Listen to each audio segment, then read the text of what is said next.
Welcome to Walk Away Wealthy. I'm your host, Alan Terrell Gregory. If you're thinking of selling your existing business or looking to untangle yourself from your old business so you can start a new one, you came to the right place. Today, I have a very special guest, James Horris. Welcome to the show, James. Thanks, Alan. Thank you for having me. Absolutely. So tell us a little bit about yourself. I'm a financial planner with a small local financial planning firm called Gallagher Wealth Management. I've got a reasonably diverse professional background in the world of business and finance. I've got an MBA in finance from Johns Hopkins. I've owned a couple of businesses myself, and my largest clientele, I'd say, are business owners as well. So obviously in that realm, the biggest common factor at some point is that they're going to sell the business. So I get to add some value on the front and the back end in that regard. Nice. So how and why did you get started helping business owners with retirement? It wasn't even necessarily geared toward retirement at first. Obviously, at some point when they do sell the business, that's when they're retiring. It's not just because they want to. Retirement is the end goal when it comes time to sell. But I'd had my businesses before I got into financial planning. So I came in with that, separate perspective when it comes to it, because typically speaking, in my line of work, you're just looking for folks with money to help them manage it, which is, fine. But what you find is a lot of the newer advisors don't have much of a business background to speak of. And more to the point, it's hard for them to relate to the business owner clients. So I found that was more or less my niche, and I could actually, speak to them about, XYZ stages of business, how I can be of service beyond just, managing an old 401k or something. I could actually help them with, marketing ideas, how to help them scale. I can help with introductions from other folks in my network. And so it became kind of just an organic flow into that arena. So tell us about your experience with your previous businesses. I guess technically they were all successful exits. And by that, I mean, I didn't lose my shirt. I certainly wouldn't say that any of them were, powerhouses by any stretch. I've had a security consulting company. I owned a brewery. I owned an organic hop yard, which, rolled right into the brewery at some point. A friend of mine and myself, we were involved on a, ground floor medical cannabis company in the state of Maryland for a while. And beyond that, before and during that, I would sit there and hop from startup to startup. I do like the idea of new businesses more so than just hopping into any general business. I like helping to develop them from the ground up. I don't, there's no huge appeal for me to just hopping onto a pre-established machine, so to speak. I do like to be on there early on, help grow it, see what it can develop. And, more often than not, it's because a lot of it is very exciting. And then, of course, there's lots of learning to be done as well. I mean, regardless of the industry, when you're starting a business, as you're well aware, you are dealing with a massive amount of front load research, homework, networking. And that's not even when you're doing the business itself. That is just getting it laid out. So it is really a building exercise. And that's what I enjoy about it most. So when you transferred from one business to the other, was it a smooth transition? How did the transition go? I think that's what the listeners want to hear about. Yeah, so smooth, probably not. I mean, they were quick a lot of the time. For my brewery, for example, it was in Virginia, and when the COVID lockdowns came in, we've been up and running for, I guess, about 18 months, maybe, actually, no, closer to 2 years. And we were, turning a profit. We had great local presence. It was a very popular spot. And then, boom, you got to shutter the doors. They weren't allowing curbside selling of beer for, I think, 6 weeks or something. And in the back of my head, I said, that's fine. It'll be fine. And in an industry like that, where you absolutely need, patronage and people coming in and out of the doors, it was a very real, just, gut punch, realizing how much you can lose in so short a time. And that was actually when I realized, like, how are we getting out of this? There hadn't been an exit plan. Like, now what? So we had a little powwow. We figured out how we were going to offload everything, and we made the best of what was a bad situation. And that was when I was still in business school, and that's really when I started diving into the financial aspects of everything, because I realized how little I knew about that particular eventuality. So exit planning really appealed to me because it was a lot of stuff that I wish I had known. That makes a lot of sense. So What are some of the common challenges business owners face when thinking about retiring or exiting? A lot of that is determined by age, honestly. As far as current business owners that are retiring now or within the last few years, they're typically of the baby boomer generation. I'd say the biggest challenge for them is accepting or admitting that it is in fact time to retire, that you got to hang up your gloves, whether it's because they're just not moving as quickly anymore, or because they're having trouble adapting to the current climate, or because it's possible that someone else could run their business better. A business over a long career it's a member of your family at that point. It's your baby. They want to take care of it. So admitting that it's time to go is probably the toughest part that I've seen for one reason or another, but I'd say glaringly, that's the biggest one that business owners are currently facing. And what do you find some ways to kind of mitigate that? Because one of the things I think about for business owners, especially those that are a little bit older, I'd say 55 plus, maybe 60 plus, when they retire from their business, they need something else to do. So what is that something else to do that you find would be reasonable for them? Correct. That is a huge one. Especially, I can speak to a situation like my father and some of his friends that have retired, and they end up driving themselves nuts because they have the old mentality saying, like, when I retire, I'm going to sit on my porch and drink coffee like my dad did or something. And it's not realistic anymore. People are living longer into retirement. They're having very active retirements. But these people's activities for the last 30, 40 years has been their business. Right. So when they're no longer involved, they don't have, a lot of them don't even have a hobby to speak of. They don't have too many other activities. And more to the point, they really did enjoy a lot of the time their business. So when that's no longer on the table, there's a very big sense of loss for them. It's almost like an acute depression that hits them. So having that actual plan, for a lot of these people haven't planned for it, but obviously, but having some sort of proper retirement plan, like what are you going to do? And that is one of the toughest things for them to tackle. Like, well, without my business, I don't know what I'll do. So it's a lot of soul searching involved in that question, actually, which they're also unprepared for. That being said, when the question does come up and you present it to them just flatly, like, this is what you need to consider, typically they get pretty creative, like they did with their businesses for so many years. They find things to do, but only if it is presented as a task to be done. If it will not just spawn on themselves. They need to be prompted a lot of the time. Yeah, I find one of the things that some of the older people, I feel sorry about saying it that way, think about it is being on the board of advisors. So yes. You've been, in your business, let's say you've been running it for 25, 30 years, and you're finally retiring and you're not part of your old business anymore.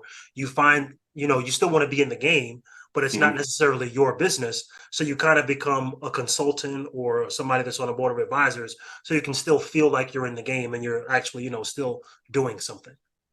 Agreed. And, because they've been around so long, they do have those relationships that matter, especially when you sell a business, right?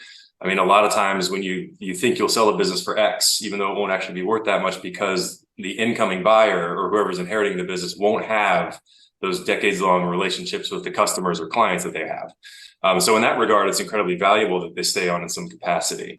On that same line, though, if they hand over the reins, whoever the new boss is doesn't want too many fingers and too many pies, right? They want to, like, listen, you're not here to run the day-to-day. We just need you to make sure that the value of the company and the activity stays up. It helps keep them busy. And yeah, like you said, you're sitting on boards of advisors, if they stay on the board, or obviously just a major stakeholder within the company, depending on what the exit plan is. If it's not just a cut and run type of exit, if it's kind of peel it off slowly, or a relative inherits it, or whatever the case is, yeah, keeping them involved, should they wish it, obviously, it can be incredibly valuable for the company itself, but obviously very important to them as individuals. You're right. And how do you find owners are able to afford this new retirement thing? Because like you said, they're living longer. So let's say you retire at 65 from your business and you're going to live till 90. How can someone ensure that when they retire from their business, they have their business, they have enough money to retire on? That's when it comes down to absolute personal financial planning. So working with business owners, I find that I'm doing two sets of financial planning, right? Like one for the business itself, and then one for, the scratch that they take away from it. And a lot of this isn't in a retirement account. The whole equity of the company is not in a tax deferred vehicle like a 401k.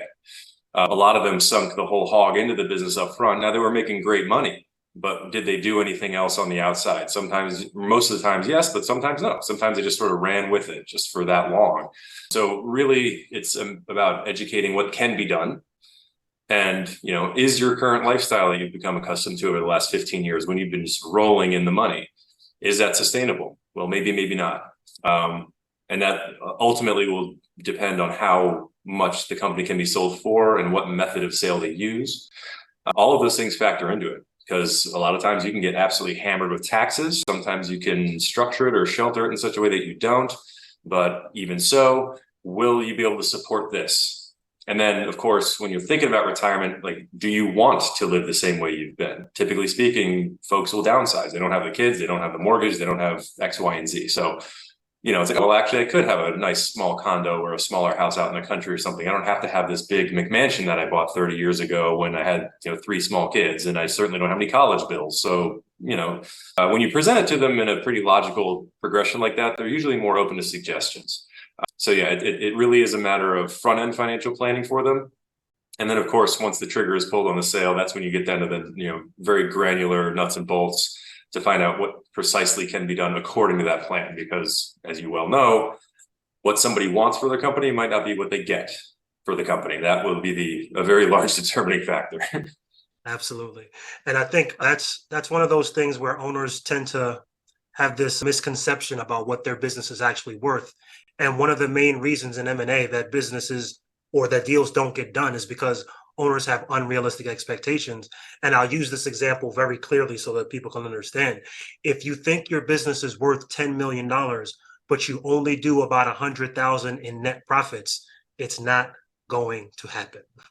Right? It's one of those things where you have to understand what your business is valued on. It's valued on profits. It's not based on revenue for the most part. And I think Right. that's where a lot of owners tend to be like, well, my business does 3.5 million a year, so somebody's going to give me 3.5 million for it. Not necessarily. Mhm. Yeah, and on that is there's the 5x multiple myth. I don't even know. I mean, I understand why it's used for corporate valuations, but most people don't understand what that multiple is from. Like you were talking about profits, they just think of it as a raw corporate value. So hard assets, net revenue, and plus profits times 5. Like, whoa,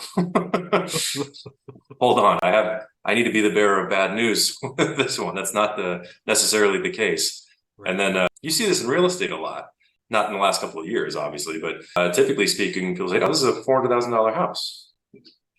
Well, only if somebody pays that. Exactly. And just because that's the price tag doesn't mean someone will buy it. It's not just because something is valued does not mean someone else values it at that. And that's a very tough thing to drive home, especially when it's your business that you've put 30 years of your life, sweat and blood into. It's a tough pill to swallow, admittedly. There's a very large subjective emotional attachment to it that telling them it's not worth that much is, you are not liked well for that news. I'll put it that way. Absolutely. And another thing I want listeners to understand too is that if your business is dependent upon you, it's going to be very tough to sell it, number one.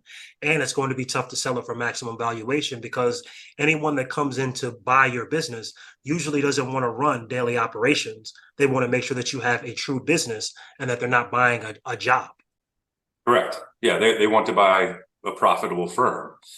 Yeah, they don't want to run a factory. Yeah, you're spot on with that one. Absolutely.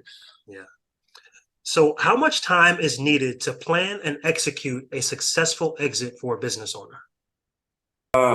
I'd say a lot of that is determined on what the nature of business is, how big it is. I mean, typically speaking, the bigger the revenue, the more complex the beast, right? It's not always terribly linear. Like, for instance, I have a friend who owns a lobbying firm.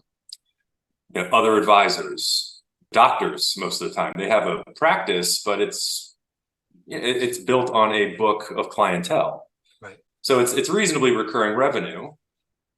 But do you get to do the 5x multiplication or multiple on that? Well, no.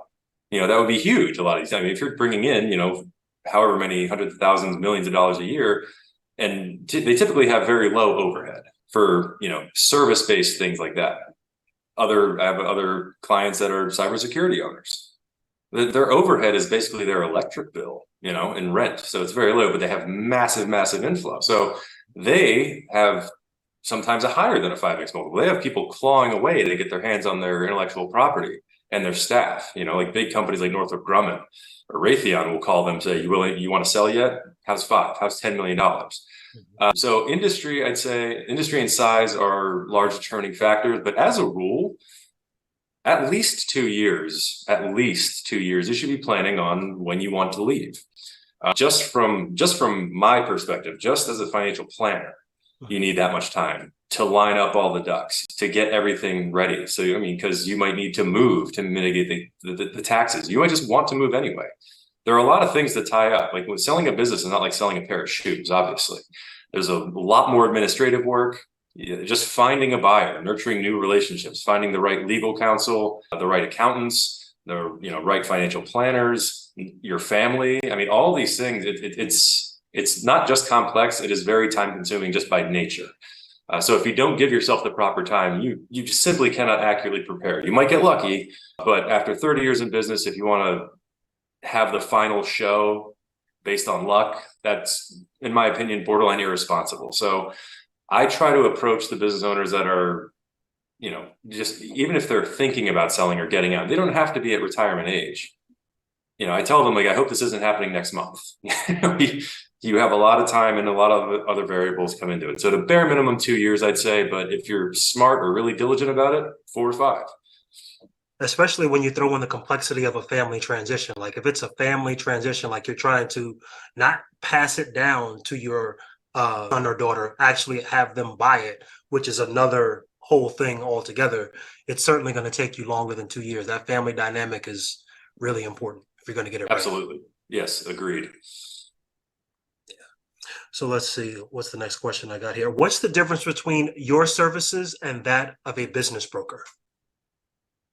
As far as brokering businesses themselves, I'm only typically good for introductions. I don't actually facilitate purchases or sales. I really am in the back pocket of the business owner themselves. Now, granted, because of that aspect, because exit planning is actually part of my practice, because my clients are business owners, I do have a large network of business attorneys and other business managers and accountants and business brokers as well. So I can help them source those relationships, but I very rarely have any skin in the game when it comes to the transaction itself. I just make sure that they have the right people in their corner beyond their cousin Ed who did this once back in the 80s. I sit there and have lots of people that are up to date, current in the game that they can help with. M&A folks, you name it. Good. Yeah, because there's really 3 parts to it. There's the exit planning first, then there's the liquidity event, and then there's the wealth management piece. So yes. I want people to understand that it's not just, hey, I'm going to sell my business. There's actually 3 pillars, like we talk about 3 legs of the stool. It's the same sort of thing when it comes to selling your business. Correct. And those liquidity events are oftentimes shockingly positive with a shockingly negative back end in the way of, taxes, fees, everything else. They see that raw sale number and they get really excited and push for it. And then at the end of the day, when all the dust is settled, they're looking at a fraction of that and they're wondering what just happened. Yes. So making sure they're actually educated and understand the whole process is absolutely paramount for a successful exit and sale. Definitely. Could you unpack that a little bit? Because I think people will see I'm selling my business for $5 million. I'm going to get a $5 million check. That's what I'm going to see in my business bank account 2 days from now. What happens really with that? How does that actually happen? Well, oftentimes you don't get just a $5 million check. A lot of times they're tranched, right? It's almost a vesting period. They will sit there and have an upfront, and this is obviously completely variable depending on what the attorneys settle on. But let's say you have a $5 million company. You're expecting a $5 million purchase. Like, okay, we'll give you $2 million upfront. The next year we'll give you $1 million.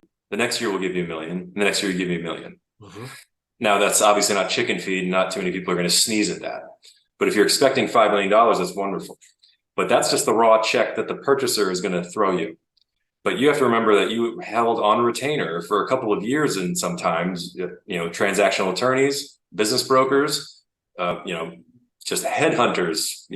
What you're going to have are finder's fees, retainer fees. Now these are not going to eat up 80% of the profits by any stretch. Right. Okay. But they are going to rack up a lot of time, whether it's billable hours or a flat rate per year.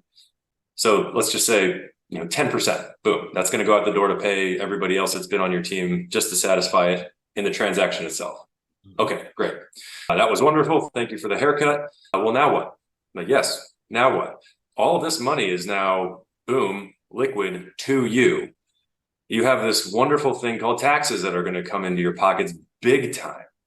So how do you mitigate that? Well, it's not, you don't always want to take that one check. There are different trust vehicles like deferred sales trusts you can put things in. So that way you take it in much, much smaller chunks over time. So you're only paying the income tax on those small distributions from the trust. So the seller will think, I'm worth $5 million. Like, well, over 10 years total, possibly. But what's happening is you're getting carved every single year with whatever you're taking out in taxes. Now, obviously, it's a graduated scale. So if you take the 5 million lump sum, you're basically paying 2 and change in taxes, just federal, right? That hurts. So you have to, more often than not, you really do got to stagger it. You can do different options as well. You can do different buyouts. You have the ESOP plan, which has its own tax shelters built in. But these are all slow vehicles to pay out. It's not just $5 million check. And then beyond that, they are you just going to put it in your checking, just $5 million, a cool $5 million to sit there that you can debit out time after time that you go to a restaurant? Like, well, no, you're going to put it somewhere more often than not. You want that value to appreciate as well, just like your business did, because you're retiring, you're not dying. You want to be able to live off of this. You want it to grow, to have something else you can leave behind to your heirs. So that's a whole other conversation. That's where, my line of work comes in. Like, okay, well, what do you want to do? What do you want to leave behind? Who do you want to leave it for? Yada, yada, yada. How do you want to structure this? Do you want this to be worth more? If so, by how much? You just want to guarantee your income and that's it. It gets very, very hairy very quickly. And the thing is, you have to have these conversations long before you actually pull the trigger on the sale. So that way, they're not actually expecting that nice big $5 million check that you see at the Masters. What they're expecting is just a nice, slow, steady transfer of X dollars that are going to be allocated this way. So that way it's all according to their plan. So nothing is a surprise. You don't want to sit there and have this amazing, joyous moment and have it all ripped to shreds because of, fees, taxes, and then just bad planning. Yeah, it gets it gets confusing. It does. And, just because the sheer volume of options that you have, that is, a head shaker for most people in and of themselves. So, yeah, it gets hairy. I'd say the biggest letdown is that they're not really going to be looking at that raw number they thought they were going to, and then figuring out what to do with what's left over from there. Seems like a downer a lot of the time, unless they're facing an absolute, just complete and utter windfall that no matter how bad you carve it up, it's still going to be worth more than they thought, which is rare. Unless you have a patent for a cure for some bad disease or something, it's tough that you're going to be looking at that. That is a great explanation. Thank you. That's exactly what I think my listeners wanted to hear. So I've got 5 more questions for you. We're going to go rapid fire here. Sure. So what does working with you look like? I'd say it's holistic. It's not a transactional. I'm a registered representative. I'm a licensed broker. That being said, I am not the guy from Wolf of Wall Street going, if I put you in at 7 and take you out at 12, that's not how my job works. That's not what I do. This very much is an emotionally engaged relationship. We both have to care about one another and our families. So more often than not, the business owner is like, when we start off, yeah, it's an introduction. It's just to say, oh, so-and-so said you were good to go or what have you. But by the time anything is actually in movement, by the time we're really doing anything, there's proper trust there. And it's not just because I'm me. Right? It's because I've earned it. I've shown that I care and that I have a vested interest. I've done my research and my homework. I've dug deep with them. I've found out things about them. Simple things like wishing them happy birthday. It really is an intimate relationship of sorts, even if it is just professionally based. There is a very large caring element to it, and it's absolutely important. If the client doesn't think you have a vested interest in them, they're not going to you to handle their money. It simply won't happen. Like, why would I trust you with this? This is the most life-changing event in my entire lifespan, and you don't care? Why would I trust you with this? And they're right. If that's the case, that's correct. So you have to actually bridge that. You have to become interested, and you have to care for them. You have to have the empathy for their family and their households and their businesses to actually function in my job properly. Absolutely. What characteristics do your best clients exhibit? Objectivity, I would say, is probably the driving one. Subjectivity is I'm special, I'm the most important, I have this, that, and the other, which is not inhuman at all. That's pretty normal. Mm-hmm. But when they're objective about it, when they realize that money is an instrument and a tool, when they are aware of how market conditions work, and not just the stock market, just general business market, social climate, everything else rolls in and affects things, and it's easier, or at least more manageable for them to find, identify, and get over obstacles. And they realize that while it is affecting them personally, it's not a personal thing, right? Nobody's out to get them. This just might be a circumstance. And when they see it through that lens, they're much more receptive to advice, and they are much more eager to execute a plan. They don't try to hang on to something for sentimental reasons. They say, okay, that's not it anymore. We're going to do this. And I say, yes, let's go. And then they start to move more quickly that way. So objectivity, I'd say. Good. What's your best advice for someone looking to sell their business or transition to a new one? Develop and maintain objectivity, but plan. Absolutely have some plan, not just I'm going to work till I die. That's the worst plan I ever see. And it's insanely common, especially with my dad's baby boomers are notorious for it. They're a very DIY generation, and they don't consider it as an eventuality, and so they don't plan for it. So find something, whether it's on the back of a napkin or a Post-it note, whether you've actually done all the research yourself, gotten the team together, what have you, have a plan in place. You can always change it a little bit if you need to, but the grand strategy, the grand plan should remain the same and static, and that will actually help you accomplish all the goals leading up to the trigger point.